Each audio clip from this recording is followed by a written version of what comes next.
ఒక చిన్న స్టోరీ చెప్తాను. ఆ తర్వాత అది లైఫ్‌లో ఏ విధంగా ఉపయోగపడుతుందో చెప్తాను. వీడియో మొత్తం చూడండి. ఒక ఎలుకుంది. ఒక ఎలుక కూర్చుంది. ఆ కూర్చున్న ఎలుకని పిల్లి చూసింది. పిల్లి చూసి ఆ ఎలుకని చంపేయాలని చెప్పేసి పిల్లి ప్రయత్నం స్టార్ట్ చేసింది. పిల్లి ఎలుకని చంపాలని ప్రయత్నం స్టార్ట్ చేస్తే, ఎలుక తన ప్రాణాన్ని కాపాడుకోవాలని ప్రయత్నం స్టార్ట్ చేసి పరిగెట్టడం మొదలుపెట్టింది. పిల్లి ఎలుక కన్నా ఎక్కువ వేగంతో పరిగెడుతూ వెళ్తుంది. కొంత దూరం పరిగెట్టిన తర్వాత ఎలుక కనిపించింది.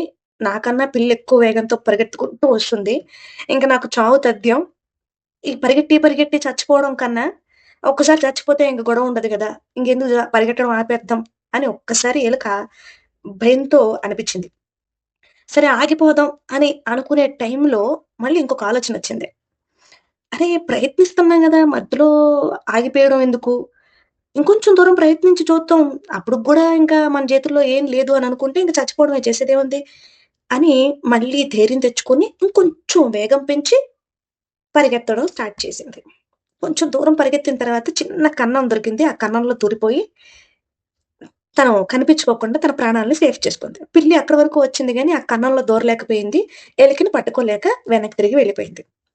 ఈ స్టోరీ ఎందుకు చెప్పానంటే, మన జీవితంలో మన కష్టాలు కూడా ఈ పిల్లిలాగా మనల్ని వెంటాడుతూనే వస్తాయి. మనకన్నా వేగంగా పరిగెత్తుకుంటూ వస్తాయి.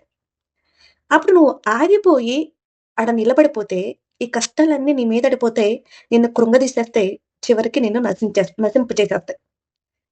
ఎప్పుడైతే నువ్వు ధైర్యం తెచ్చుకొని, నేను ఇంకొంచెం ప్రయత్నించగలను అని నిన్ను నువ్వు ఉత్సాహపరుచుకుంటూ ముందుకు వెళ్ళగలిగితే, ఈ ఎలుకకి ఎక్కడైతే బోన్ దొరికి, ఒక చిన్న కన్నంలాగా దొరికి సేఫ్ జోన్‌లో దొరికిందో, అలాగే మనకు కూడా మన ఎఫర్ట్స్‌ని పెట్టి పట్టు వదలుకోకుండా ఎదిరించి ముందుకెళ్తూ ఉంటే, మనకు కూడా ఒక సేఫ్ జోన్ దొరుకుతుంది.